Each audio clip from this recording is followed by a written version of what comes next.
اور پھر اللہ جل شانہ نے نماز کے اندر کیا اثرات رکھے ہیں؟ ایک اثر اس کا سب سے بڑا انسان کے اخلاق میں ظاہر ہوتا ہے۔ یاد رکھیے گا، ہمارے جتنے اخلاق ہیں یا جن کو اخلاقیات کہا جاتا ہے، اس میں سب سے اعلیٰ جوہر حیا ہے۔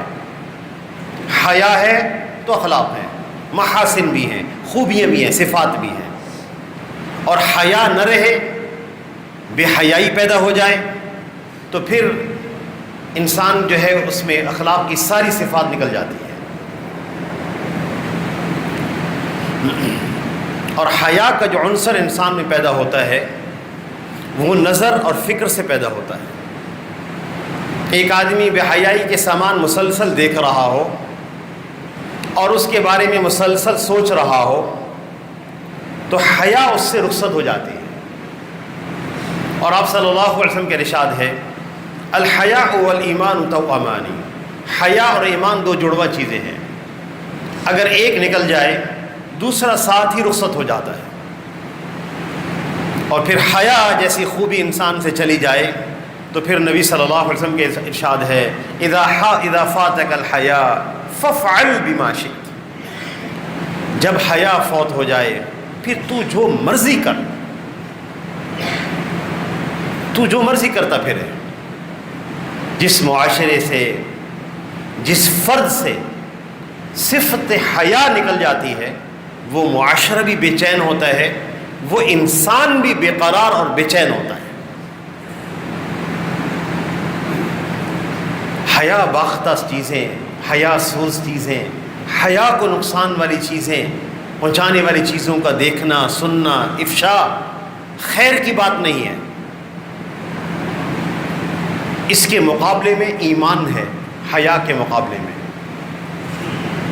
ایمان بھی صرف سوچ اور فکر کا نام ہوتا ہے، انسان کی سوچ اور فکر صحیح درست سمت پہ کام کرتی ہو، اللہ کے بارے میں اس کی سوچ درست ہو، یہ ایمان ہے۔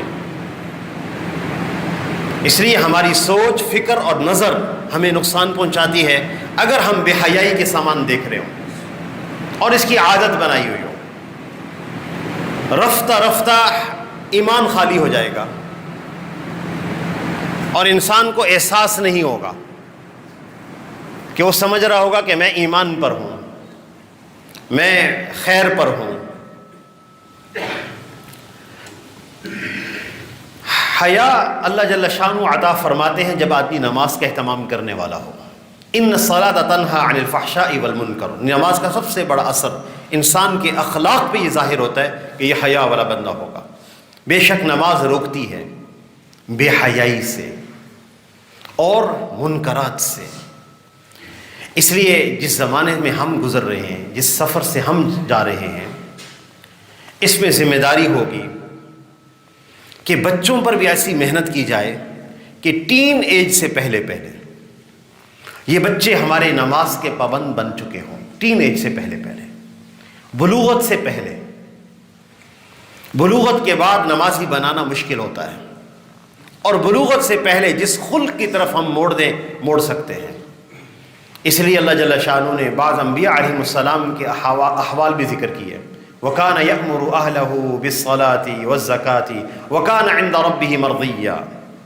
حضرت اسماعیل علیہ السلام اپنے گھر والوں کو نماز کا حکم کرتے تھے، اور یہ بھی نبی صلی اللہ علیہ وسلم کے ارشاد ہے، مُرُوا أَوْلَادَكُمْ هُمْ أَبْنَاءُ سَبْعٍ، جب بچے 7 برس کے ہو جائیں ان کو نماز کی تلقین کرو، نماز کی ترغیب دو۔ ایسے ماحول بنانا گھروں کے اندر کوئی بندہ بے نمازی نہ ہو، یہ ذمہ داریوں میں شامل ہے یہ بات۔ تو ان الصلاۃ تنہی عن الفحشاء والمنکر، نماز کا سب سے بڑا اثر انسان کے اخلاق میں ظاہر ہوتا ہے۔ اللہ تعالیٰ حیا عطا فرمائیں گے۔